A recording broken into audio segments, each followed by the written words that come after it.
본문의 생명의 말씀은 히브리서 11장 3절입니다. 믿음으로 모든 세계가 하나님의 말씀으로 지어진 줄을 우리가 아나니 보이는 것은 나타난 것으로 말미암아 된 것이 아니니라. 아멘. 사랑하는 성도님, 우리는 지금 계속 개혁주의 생명사역에 대하여, 생명신학에 대하여 나누고 있습니다. 불신자가 처음 교회에 왔을 때, 또는 믿는 자가 처음 교회 안에서 하나님에 대하여 배울 때 첫 번째로 성경에 대하여 자세히 배워야 한다는 것을 우리는 알았습니다. 그리고 그 다음으로 그 성경을 쓰신 하나님에 대하여 배워야 한다는 것을 알았습니다. 그리고 나서 그 하나님이 우리 인간이 만든 다른 종교들과 달리 이 세상 창조하시고 운행하시는 우리의 하나님이 어떻게 자신을 드러내셨는지 삼위일체 하나님에 대하여 배웠습니다. 여기까지 알고 우리가 만나는 하나님은, 우리가 믿는 하나님을 인간이 만든 신이 아닌 이 세상을 만드시고 운행하시는 하나님이시구나. 나는 이 세상을 만드시고 운행하는 하나님을 믿고 그의 자녀가 되어 이곳에서 신앙생활하고 있구나 라는 것을 삼위일체 하나님까지 배우고 나면 알 수 있습니다. 그러나 그 다음 실제로 많은 청소년들이, 그리고 많은 지성을 가진 사람들이 그냥 덮어두고 넘어가던가 혹은 넘어지는 부분이 바로 이 우연과 창조에 대한 이야기입니다. 지금도 중학생, 초등학생, 고등학생 책을 피면 진화론에 대한 이야기와 빅뱅 이론에 대한 이야기가 나옵니다. 그리고 많은 어린이들이 이 부분에서 넘어지던 혹은 이 부분을 덮어두고 넘어가든 합니다. 근데 여기서 넘어지는 아이들은 이 이후에 교회에 돌아오기가 너무 힘들어요. 간혹 부모님의 말씀을 잘 듣는 아이 같은 경우는 부모님의 사랑과 부모님의 삶을 바라보며 그저 신앙생활을 하는 경우도 있습니다. 그러나 이 부분이 정립이 안 된다면 우리 인생 살아가며 일어날 수 있는 이해되지 않는 슬픈 일, 우리 인생 살아가며 일어날 수 있는 억울한 일, 우리 인생 살아가며 나에게 닥칠 수 있는 설명할 수 없는 일들을 맞닥뜨렸을 때 그 신앙은 넘어지기 너무 좋게 약한 신앙으로 자리 잡게 됩니다. 이 우연과 창조에 대해서 성경이 어떻게 이야기하고 이 세상이 어떻게 이루어졌는지에 대해서 명확히 내 안에 바로 섰을 때에 그냥 신앙생활할 때는 티가 나지 않을 겁니다. 그러나 아까도 얘기했듯 내가 억울한 일을 당했을 때, 내가 이해되지 않는 일들이 일어날 때, 내 마음이 너무나 고단하여 하나님을 찾지 못하고 다른 것을 찾고자 할 때, 그 위기의 순간에 우리를 하나님에게서 뽑지 않고 그곳에 계속 뿌리 내릴 수 있게 하는 부분이 바로 이 창조에 대한 이야기입니다. 그래서 하나님께서는 성경의 창세기 1장 1절에 제일 먼저 말씀하시는 게 이 말씀이에요. 하나님께서 천지의 태초를 창조하셨느니라. 하나님께서 이 세상을 창조하셨다. 이 말씀이 성경에 가장 먼저 나오는 부분은 이 부분을 내 마음에, 내 신앙에 정립을 하고 신앙생활을 해 나갈 때 그 신앙생활이 온갖 풍파에 흔들려도 뿌리 뽑히지 않을 것이다 라는 하나님의 이야기입니다.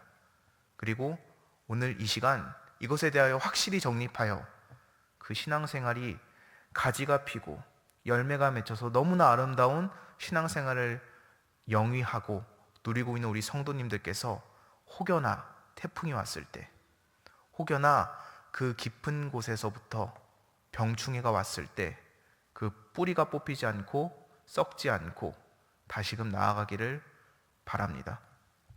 그리고 그런 마음으로 오늘 설교에 임하셨으면 좋겠습니다. 그래서 우리는 용어에 대해서 먼저 짚고 넘어가려고 합니다.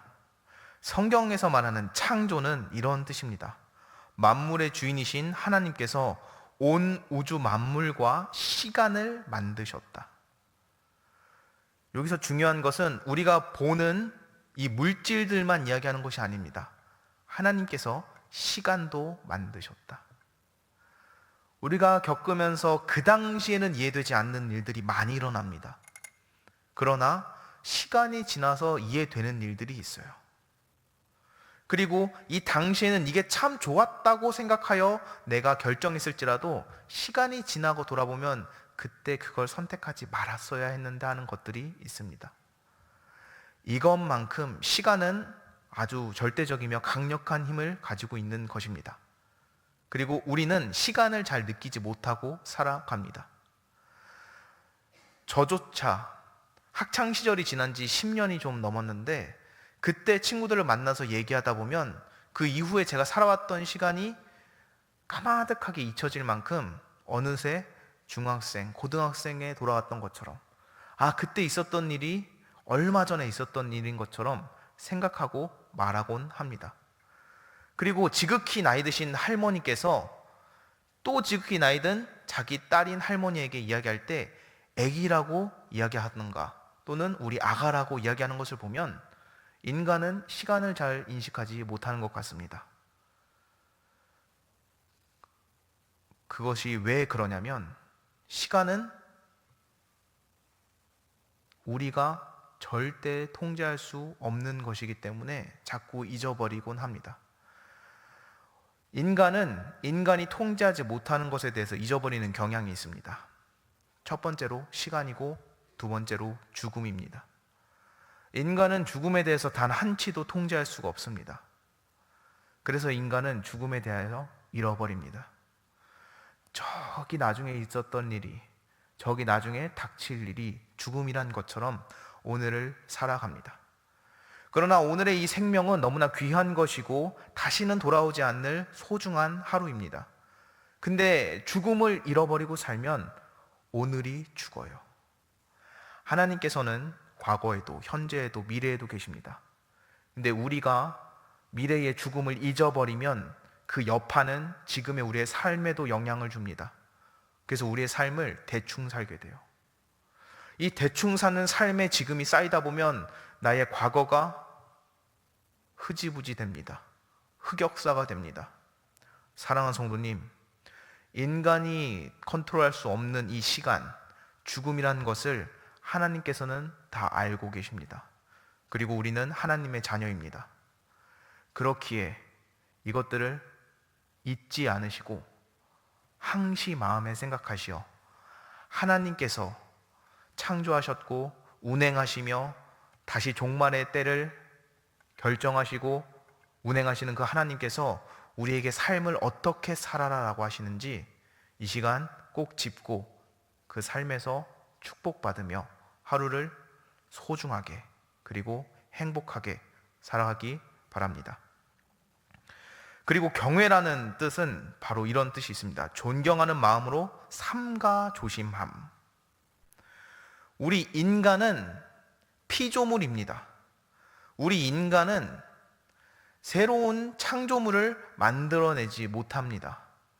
이 지구와 똑같은 지구조차 만들어내지 못하는 게 인간입니다. 근데 어느덧 이 인간은 내가 주인이 되어 세상을 바라봅니다. 그래서 인간은 그 능력이 낮기 때문에 인간을 중심으로 세상을 바라보면 자꾸 이렇게 생각이 돼요. 우연이다. 복권이 약 30만 분의 1의 확률로 당첨이 됩니다. 근데 30만 분의 1의 확률을 전부 조작할 수 있는 사람이라면 복권 당첨을 우연이라고 하지 않을 겁니다. 그러나 우리는 30만 분의 1의 확률을 조작할 수 없기 때문에 이렇게 이야기합니다. 운이 좋았네. 근데 그것을 조작하는 존재에게는 복권 당첨은 운이 좋은 것이 아닙니다. 당연한 겁니다. 쉬운 겁니다. 그래서 우리는 우리의 기준을 맞추기 시작하면 세상을 바라보면 자꾸 이렇게 얘기합니다. 운이 좋았네. 운이 좋았네. 운이 나빴네. 근데 하나님께서는 운이 좋았네, 운이 나빴네라고 하지 않으십니다. 모든 경우의 수를 다 알고 계신 그 하나님께서 우리에게 맡기셨습니다. 기도하여라. 그 무수히 많은 경우의 수 중에 너희의 마음을, 너희의 기도를 내가 들을 것이다. 그리고 그 많은 경우의 수를 내가 바꿔서라도 너의 기도를 듣고 이루어줄 것이다. 이 하나님의 마음을 알고 성경을 바라보고 교회를 다니면 이 경외하다라는 것이 마음에 와닿을 겁니다. 존경하는 마음으로 삼가 조심하는 것. 우리의 마음의 주인에 자꾸 내가 오려고 하는 것을 조심하는 것. 이 세상을 만드시고 내 삶을 운행하시고 내 시간을 통제하시는 그 하나님을 자꾸만 생각하는 것. 삼가 조심하여 내 자리에 내가 앉지 않는 것. 이게 바로 경외하다. 성경에서 말하는 경외하다입니다. 그리고 성경에서는 항상 우리에게 이렇게 하라고 말합니다. 찬송하여라. 근데 이 찬송은 감사와 기쁨의 감정을 표현하는 행위입니다. 그리고 이것은 삶이 기쁘고 감사하면 또한 그 삶을 찬양이라고도 합니다. 내가 하루하루 살아가는 게 너무나 감사하고, 내가 오늘 눈을 떠서 내 사랑하는 가족들과 인사하고 그들을 챙겨주고 그들과 함께 밥을 먹고 그들과 함께 올지 안 올지도 모르는 내일의 약속을, 우리 함께 가족 여행을, 그것들을 결정할 수 있는 것들, 그것들의 주인이 나의 아버지시구나라는 것을 알 때에 그럼 내 삶이 참으로 감사해질 겁니다.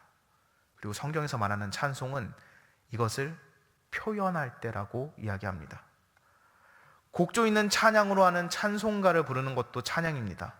그러나 내가 내 삶에서 주어진 사랑하는 자들을 지키고 그들과 함께 감사하는 것, 내 삶 하루하루를 즐겁다고 행복하다고 하나님께 고백하는 것도 찬송이며, 하나님께서 가장 좋은 찬송, 매일매일 찬송하라고 하는 것은 곡조 있는 찬양을 외치라는 찬송이 아닙니다.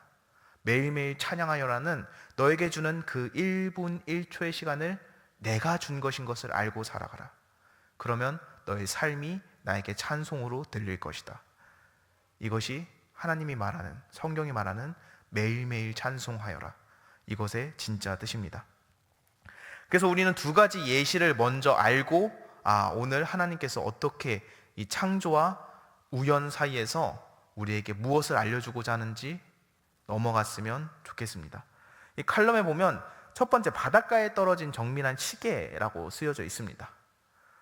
사랑하는 성도님, 우리가 바닷가를 막 걷고 있는 와중에 시계가 떨어져 있습니다. 그러면 그 시계를 보면 이렇게 생각할 겁니다. 이거 주인이 누굴까?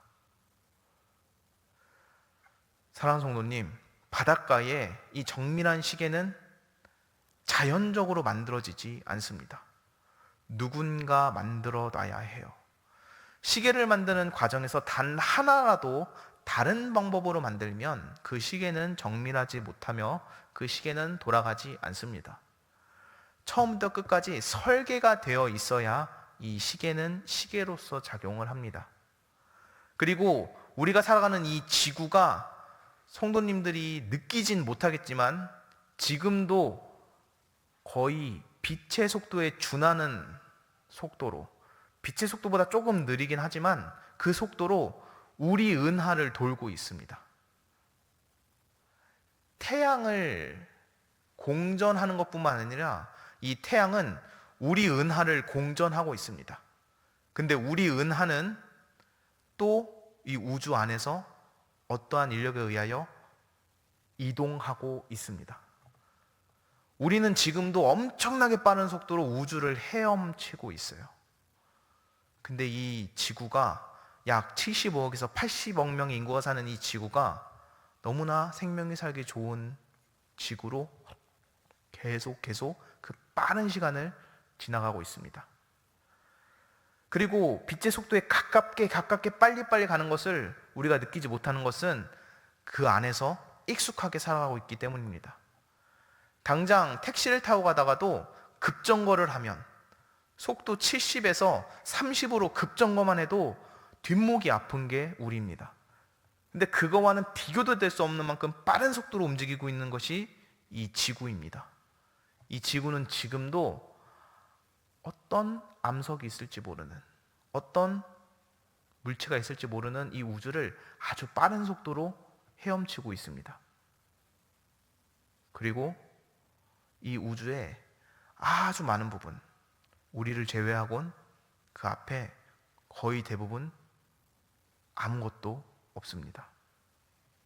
근데 이 지구가, 우리가 이렇게 예배드리고, 우리가 이렇게 신앙생활하고, 우리가 오늘은 어떤 음식을 먹을까 고민하고, 이 아주 사소한 고민들을 할 수 있게 하는 것은 이 모든 설계가, 이 모든 세팅이 어떤 존재로부터 끝나 있기 때문입니다. 이 예시를 가진 채로, 우리 지구는 지금도 엄청나게 빠른 속도로 우주를 헤엄치고 있구나. 그리고 바닷가의 시계는 누군가 계획하지 않고는 만들어지지 않는구나 라는 것을 알고 이 태도가 고도를 결정한다 라는 부분으로 넘어갔으면 좋겠습니다. 우리의 태도가 우리의 마음을 결정할 겁니다. 우리의 태도가 우리의 생각을 결정할 겁니다. 그러면 먼저 우리의 태도와 우리의 마음은 이 세상 사람들과 비슷한 수준에 있을 거예요. 이 세상 사람들이 말하는 인간과 우주의 기원에 대해서 어떻게 생각하고 계십니까? 아까 얘기했듯 대부분 빅뱅 이론에 대해서 이야기할 겁니다. 처음에 한 점으로부터, 무수히 작은 점 하나로부터 엄청난 고밀도 고중량의 그 점으로부터 폭발이 일어났고, 그때부터 지금까지 계속 더 빠른 속도로 팽창하고 있다. 그러는 과정에 그 안에서 막 별들이 생겼고, 그 안에서 막 어쩌고 저쩌고 하다가 지구가 생겼고, 막 어쩌고 저쩌고 하다가 우리가 생겼다. 근데 이것들은 자연현상을 과학자들이 관측한 겁니다. 그것들이 왜 존재했는지는 이야기하지 못해요. 그것들이 어떠한 흐름을 타고 이곳에 왔는지는 설명할 수 없습니다. 그냥 과학자들은 그냥 현상을 보고 따를 뿐이에요. 과학자들은 세상에 있는 것들을 파악할 때 믿음으로 보지 않습니다. 근데 세상은 하나님이 없어, 세상은 하나님이 있어 라고 하는 것들은 과학자가 판단하지 않고 우리 같은 비전문가들이 판단합니다. 과학자들은 빅뱅 이론에 대해서 하나님의 존재 유무를 얘기하지 않아요. 그냥 이렇게 돼서 이렇게 관측이 됐구나 라고 하고 끝나갑니다. 근데 성경은 명확하게 그 처음의 존재를 드러냅니다. 하나님이 세상을 이토록 사랑하사 독생자를 주셨으니 그 독생자는 우리를 위한 것이다. 그리고 세상을 창조하는 목적은 하나님의 영광을 높이기 위해서다 라고 명확하게 성경에 증언됩니다. 사랑하는 성도님, 과학은 그 존재를, 그 뜻을 드러내지 못합니다. 그러나 성경은 그 뜻을, 그 존재를 명확히 드러냅니다. 그래서 살아가면서 누가 빅뱅 이론 이야기하면 그렇구나 하고 믿으면 돼요. 누가 진화론에 대해서 설명하면 그렇구나 하고 그냥 받아들이면 됩니다. 왜냐하면 그건 하나님께서 만든 이 자연현상을 관찰한 것뿐이에요. 누군가 와가지고 내 자녀가, 엄마, 할머니, 나 오늘 학교 가서 막 진화론에 대해 배웠어. 그래? 그럼 설명해봐. 설명해줘. 궁금해. 라고 그냥 들으시면 돼요. 빅뱅 이론에 대해서 공부한다 그러면, 과학에 대해서 공부한다 그러면 그냥 지지하고 응원해주면 됩니다. 왜냐하면 그것들은 자연현상을 관찰한 것뿐이에요. 하나님이 세상을 창조했다는 것과는 전혀 무관합니다. 전혀 부인하지도 않아요. 이것을 알고 나아갈 때 그들이 우리를 부족한 사람으로 보지 않을 겁니다. 가장 쉬운 관찰한 걸 얘기하는데 믿지 못하는 건 하나님이 만든 아름다운 세상을 내 기준으로 판단하는 겁니다. 하나님은 분명히 말씀하셨어요. 그리고 이 뒷부분에 보면 그 말씀이 어떤 건지도 명확히 나올 겁니다. 그럼 이 2번 문제로 넘어가겠습니다. 여행을 하다 보면 아름다운 자연의 모습들을 보게 됩니다. 기가 막힐 정도로 아름다운 자연 광경을 바라볼 때 어떤 생각이 드나요? 성경 시편엔 이렇게 증언합니다. 하늘이 하나님의 영광을 선포하고 궁창이 그 손으로 하신 일을 나타내는 도다. 아멘.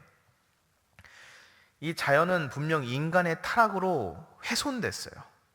그러나 훼손되었지만 아름답습니다. 그리고 여전히 훼손된 채로 하나님의 영광을 선포하고 있어요. 그 자연을 보면서 느끼는 많은 감정들과 그 시간들을, 나는 이때 아름다운 환경을 봤었지, 나는 이때 되게 멋있었지라는 것을 생각하면서 그 다음 하나님께서 처음에 남긴 이 문장들이 어떠한 것인지 봤으면 좋겠습니다. 창세기 1장 1절에 태초에 하나님이 천지를 창조하시니라, 여기에서 딱 네 단어가 나옵니다. 처음에 태초는 가장 출발점을 이야기합니다. 이 출발점에 하나님이 원인으로 등장합니다. 이 세상의 만물과 시간의 이 출발점의 원인이 하나님이었다라고 성경은 이야기합니다. 그리고 다음 단어는 천지라는 단어입니다. 태초에 원인이 되시는 하나님이 천지는 아까 이야기했던 모든 물질과 시간, 그리고 그 모든 물질은 에너지를 말하는 겁니다. 이 세상에 하나님이 만들지 않은 것은 단 하나도 없어요. 시간까지도 하나님이 만드셨습니다. 그리고 이 태초에 원인이 되시는 하나님이 천지, 세상의 모든 것들을 창조하시니라. 세상의 모든 만물을, 세상의 모든 시간을 하나님께서 창조하셨다고 이야기합니다. 창조는 유에서 유를 만드는 것이 아니에요. 무에서 유를 만드는 겁니다. 이 세상에 있는 모든 것들의 원인은 하나님이에요. 이걸 성경은 명확하게 드러내고 있습니다. 그러면 우리들은 인간의 생각으로 이렇게 생각할 수 있어요. 4번에 우주 만물이 창조되기 전 그럼 세상은 어땠을까? 우리 인간은 계속 원인을 찾아갑니다. 그래서 결국에 이 말씀을 보면서도 이런 생각을 해요. 하나님이 태초에 천지를 창조하셨으면 천지를 창조하시기 전에는 뭐가 있었을까? 근데 하나님이 천지를 창조하시기 전에는 세상에 아무것도 없었습니다. 시간조차도 없었습니다. 그것을 우리는 판단하고 느낄 수가 없어요. 우리는 세상이 창조된 후에도 한참 나중에 만들어진 피조물이기 때문입니다. 그래서 성경은 명확하게 이야기해요. 세상이 텅 비어 있었다. 모든 물질도, 모든 에너지도, 시간도 없었다라고 성경은 증언합니다. 이것들을 명확히 알고, 하나님께서 이 세상 모든 것들의 원인이 되시는구나. 그럼 하나님께서 이 세상을 어떻게 창조하셨을까? 이것은 5번에 쭉 정리되어 있습니다. 첫째 날, 둘째 날, 셋째 날, 넷째 날, 다섯째 날, 여섯째 날, 하나님께서는 쭉쭉쭉 세상을 만드셨어요. 이 앞에 보시면 이 표에 하나님께서 만든 세상을 정리한 부분입니다. 그리고 그 근거가 되는 말씀을 같이 적어놨어요. 근데 이것들을 한마디로 요약하면 이것입니다. 인간이 살기 좋은 세상을 내가 만들었다. 첫째 날부터 여섯째 날까지 모든 창조의 순서를 보면 인간이 살기에 필요한 것들이 하나하나씩 채워집니다. 그리고 가장 마지막에 인간을 만드셨어요. 그러면 하나님께서 이 세상을 인간이 살기 좋게 만드셨는데, 그러면 이 세상과 인간을 하나님께서 왜 만드셨을까? 무엇이 부족하셔서, 하나님께서 무엇이 필요하셔서 만드셨을까? 근데 이 부분에서 말씀을 먼저 읽고 나아가겠습니다. 창세로부터 그의 보이지 아니하는 것들 곧 그의 영원하신 능력과 신성이 그가 만드신 만물에 분명히 보여 알려졌나니 그러므로 그들이 핑계하지 못할지니라. 내 이름으로 불려지는 모든 자 곧 내가 내 영광을 위하여 창조한 자를 오게 하라. 그를 내가 지었고 그를 내가 만들었느니라. 이 백성은 내가 나를 위하여 지었나니 나를 찬송하게 하려 함이니라. 아멘.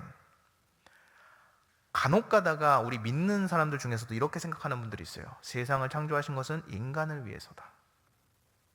아닙니다. 인간이 살기 좋은 세상을 만든 것이 하나님일 뿐, 이 세상을 인간을 위해서 만드신 것이 아니에요.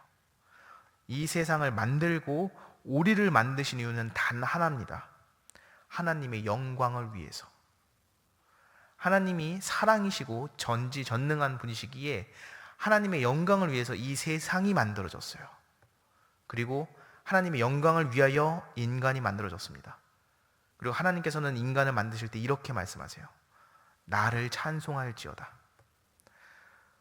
세상의 모든 것들은 하나님을 찬양하기 위해서, 나를 만드신 분 감사합니다. 지금을 주셔서 감사합니다. 내가 숨 쉴 수 있게, 내가 생각할 수 있게 해주셔서 감사합니다. 다 이렇게 만드셨어요. 이 세상을 창조하시고 우리를 만드신 건 다른 것들이 아닙니다. 하나님의 영광을 위해서 하신 거예요. 이것들을 명확히 알고 하나님께서 우리에게 주신 명령을 받아들이고 나면 이제 그때부터는 모든 학문들이 두려워지지 않고 무너지지 않게 됩니다. 7번에 하나님께서는 인간을 창조하시고 우리에게 이런 명령을 주셨다고 하세요. 그것이 바로 문화 명령입니다. 이 문화 명령의 정확한 뜻을 알고 나면 우리는 세상의 학문들에 대해서 우리의 기준으로 판단하지 않고 다 받아들일 수 있어요. 창세기 1장 28절입니다. 하나님이 그들에게 복을 주시며 하나님이 그들에게 이르시되 생육하고 번성하여 땅에 충만하라. 땅을 정복하라. 바다의 물고기와 하늘의 새와 땅에 움직이는 모든 생물을 다스리라 하시니라. 아멘. 여기서 생육하고 번성하여 땅에 충만하라, 이 부분까지는 동물들에게도 동일하게 준 명령입니다. 그러나 하나님께서 인간에게 준 문화 명령, 특별한 명령이 있어요. 그것이 뭐냐면 땅을 정복하라, 모든 생물을 다스리라. 하나님이 이 세상 만물을 창조하셨습니다. 모든 생물을 다스리라고 하시는 그 하나님께서는 하나님이 만든 모든 것들을 너희가 탐구하고 알아가고 그것을 지배하라는 말씀으로 우리에게 주신 거예요. 그러니까 이 문화 명령은 하나님께서 이 세상에 있는 학문과 자연과 과학과 사회를 포함한 모든 문화를 계속 발전시켜 나가라라는 명령입니다. 그래서 우리는 과학자들이 과학적 발견을 할 때 단 하나도 배척할 것이 없어요. 아, 빅뱅 이론이 나왔구나. 잘 관찰했네. 그 다음에 또 이론이 나오면 잘 관찰했네. 그리고 또 어떤 것이 나오면 잘 관찰했네. 잘 관찰했네. 그냥 받아들이고 넘어가면 됩니다. 근데 우리는 그것을 잘 하지 못해요. 왜냐하면 이 창조에 대해서 제대로 짚지 않아서 그렇습니다. 아까 말했던 우리는 시간을 통제할 수 없기 때문에 시간에 대해서 잊어버립니다. 그래서 창조 부분에서 시간을 빼버려요. 이 시간을 빼버리고 보면 특히 진화론과 창조론에서 받아들일 수가 없게 됩니다. 진화론자들은 이렇게 얘기해요. 무수히 많은 시간 동안 무수히 많은 확률로 만들어졌다. 당연하죠. 현상을 바라봤으니까. 근데 하나님께서는 그 모든 확률을 다 가지고 계신 분입니다. 하나님 입장에서는 세상에 허투루 된 게 없어요. 세상에 우연으로 된 게 하나도 없습니다. 이것들을 명확히 알고 세상의 모든 학문을 받아들이고 세상의 자연과 과학을 받아들여도 되는구나. 그리고 이 사회와 모든 문화들을 그냥 받아들여도 되는구나. 왜냐하면 하나님이 시간도 세상의 모든 만물도 창조하셨으니까. 우리의 작은 지식과 지혜로 판단하는 것이 아닌 하나님이 만든 것을 감탄하고 감사해야지라는 마음으로 넘어가면 됩니다. 근데 특히 자연 관찰하는 건 그럴 수 있어. 과학 관찰하는 거니까 그럴 수 있어. 근데 사회와 문화는 자연의 영향을 받긴 하지만 인간이 만드는 경우가 대다수입니다. 그러면 이것들도 다 받아들여야 돼? 라는 질문에 도달하게 돼요. 그것에 대한 답이 8번 질문입니다. 하나님이 창조하신 세계에는 하나님의 질서가 있습니다. 그러나 인간이 범죄함으로 그 질서가 깨어졌습니다. 훼손되었습니다. 세상의 문화와 세상에 있는 정치 제도 같은 경우는 인간이 만든 경우가 많은데 인간은 타락한 상태에 있어요. 하나님의 형상을 일부분 가지고 있지만 타락하였기 때문에 노력은 합니다. 근데 하나님의 수준으로는 만들어내지 못해요. 그래서 잘못이 있습니다. 자연과 과학도 동일합니다. 우리가 타락하면서 같이 타락했어요. 그래서 하나님께서 만드신 대로 잘 운행이 되다가도 삐걱삐걱삐걱거립니다. 단 하나만 삐걱거려도 지구는 망할 수 있어요. 그러나 우리가 바라보기에 지구 멸망할 것 같은데 라고 하면서 지금까지 살아왔습니다. 그리고 앞으로도 살아갈 거예요. 왜냐하면 결국에 이 세상을 운행하시는 분은 하나님이시기 때문입니다. 그래서 우리가 우리의 생각으로 세상을 움직이는 것이 아닌 하나님의 생각으로 세상이 움직여지는구나. 당장 이번 여름만 돼도 너무나 더웠습니다. 엘니뇨가 너무나 강하게 온다느니, 다음에는 라니냐가 온다느니, 갑자기 지구의 해수가 운행을 멈췄을 수도 있다느니, 북극이 다 녹아가지고 서울이 침수될 수도 있다느니, 앞으로 30년 후에 50년 후에 멸망한다느니, 우리는 계속 그렇게 판단을 합니다. 그러나 30년 후 50년 후를 판단하는 인간은 참으로 교만할 뿐입니다. 당장 내일 일도 모르는데, 내일 어떻게 될지도 모르는데, 당장 30년 전에는 석유가 30년 후에 고갈된다고 했습니다. 그러나 지금 석유 고갈에 대해서 이야기하는 사람들은 단 하나도 없어요. 당장 몇십 년 전에는 오존층이 뚫려서 지구가 멸망한다, 사람이 멸망한다라는 이야기가 엄청 돌았습니다. 그러나 지금 오존층은 오히려 훨씬 더 견고하게 형성되어 있어요. 1990년대에는 2000년이면 멸망한다, 모든 전자기기가 오류를 일으키고 멸망할 것이다 라고 이야기하여 두려워했습니다. 그러나 단 하나도 멈춰지지 않았어요. 순간순간 이해할 수 없는 것들이 일어났지만, 순간순간 위기의 상황이 있었지만 결국에 우리는 그것들을 딛고 일어났습니다. 우리의 능력으로 일어난 게 아니에요. 내가 사랑하는 자가 있기 때문에, 내 삶을 포기할 수 없기 때문에, 주어진 하루에 최선을 다하였기 때문에 우리의 작은 신음의 기도가 하나님께 들렸고, 하나님께서 너의 삶을 끝내지 않고 이어가신 겁니다. 그렇게 인간은 살아왔어요. 그리고 그것이 인간의 역사입니다. 그러면 이제 우리가 하나님께서 이 세상을 어떻게 창조하셨고, 우리가 세상의 학문을 어떻게 받아들이면 되고, 또 그 안에서 우리가 타락했기 때문에 부족한 부분도 있구나 라는 것을 안 상태에서, 그럼 우리를 만드신 하나님께서 우리를 만든 목적이 하나님을 찬양하라 라는 목적이었는데, 우리는 이것을 어떻게 다시 할 수 있을까? 그것은 다른 것이 아닙니다. 오늘의 삶에 충실하는 것, 나에게 주어진 사랑하는 자들과 함께 삶을 나누는 것, 내가 도울 수 있을 때 돕는 것, 내가 가진 재능을 통하여 나누는 것, 그리고 내 삶을 함께 하는 것, 이것이 하나님께서 말씀하시는 하나님께 영광 올리는 것입니다. 그리고 이것이 이어지고 이어질 때 이 세상은 멸망하지 않을 거예요. 이 세상은 더욱더 나아갈 겁니다.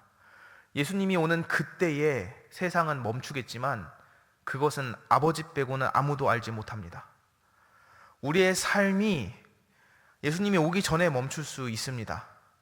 그러나 우리의 삶이 진짜 멈추는 것은 우리가 우리의 삶에 집중하지 않을 때, 죽음을 잃어버리고 오늘 하루를 허망하게 보낼 때, 내 주위에 존재하는 사랑하는 이들, 사랑하는 가족들을 챙기지 않을 때, 그때가 정말 내 삶이 멈출 때입니다. 그리고 나서 오늘 말씀을 통해서 분명히 이 마음 안에서 정리가 다 안 됐을 거예요. 그리고 분명히 이것을 또 읽어보실 겁니다. 근데 중요한 것은 우리가 흔들리지 않으려면 명확한 기준을 하나 잡아야 돼요. 그것을 주간 묵상에 적어놨습니다. 주간 묵상의 단 하나입니다. 우연은 원인이 될 수 없다. 로또에 당첨되는 것은 로또의 무수히 많은 확률을 뚫는 것이 아닙니다. 로또를 사는 것이에요. 확률은 원인이 될 수 없습니다. 확률은 결과를 보고 이 결과가 도출될 수 있는 경우의 수를 나타내는 것 뿐이에요. 하나님을 알지 못하는 자, 타락한 우리의 마음으로는 세상이 너무나 고차원이고 세상이 너무나 정밀해서 이것들에 대해서 우리는 이렇게 얘기합니다. 100만 분의 1의 확률, 1000만 분의 1의 확률이기 때문에 우연이다. 우리의 능력이 부족해서 우연이다라고 합니다. 그리고 우리는 이렇게도 생각해요. 우연이 원인이 될 수 있겠구나. 근데 사랑하는 성도님, 우연은 절대로 원인이 될 수 없습니다. 우연은 어떠한 힘이 있는 것이 아닙니다. 우연은 그저 알지 못하는 자가 넘겨짚어 이해할 때 쓰는 방법이 우연입니다. 제가 이 자리에 서기까지 처음 신학생이 되어야 되겠다고 다짐한 지 약 15년이 지났습니다. 제가 여기 서 있는 것이 우연일까요? 무수히 많은 경우의 수가 있었을 겁니다. 아버지가 아파서 학업을 중단할 뻔했을 적도, 또 공부를 하다가 다쳐서 학업을 중단했을 적도, 그 이외에 살아가며 너무 피곤해서 또는 다른 마음이 들어서 또는 조금 더 놀고 싶어서 학업을 중단했을 법한 적도 있었습니다. 그러나 그 모든 환경을 뚫고 제가 이곳에 온 것은 우연이 아닙니다. 제가 그 환경 안에서도 내 가족들을 지키는 게 무엇일까요? 하나님, 저를 통해서 하고자 하고 싶은 계획이 무엇입니까? 무수히 물었고 모든 것의 원인 되시는 하나님께서 그 기도를 듣고 응답하신 겁니다. 사랑하는 성도님, 우연은 원인이 될 수 없습니다. 모든 것은 하나님께서 만드셨고 운행하시며 하나님께서 통치하십니다. 그러니 우리가 만드는 모든 생각들, 사상들 또한 너무 힘겹게 받아들이지 마시고 스무스하게 그리고 자연스럽게 신앙이 흔들리지 않게 받아들이시고 그 신앙이 더욱더 깊어지기 바랍니다. 그럼 기도하겠습니다. 하나님 감사합니다. 오늘 기막힌 우연과 하나님의 창조에 대하여 배웠습니다. 하나님, 우연은 원인이 될 수 없습니다. 무수히 많은 확률 안에서 알 수 없는 자는 이것이 운이 좋다고 하지만 우리는 알고 있습니다.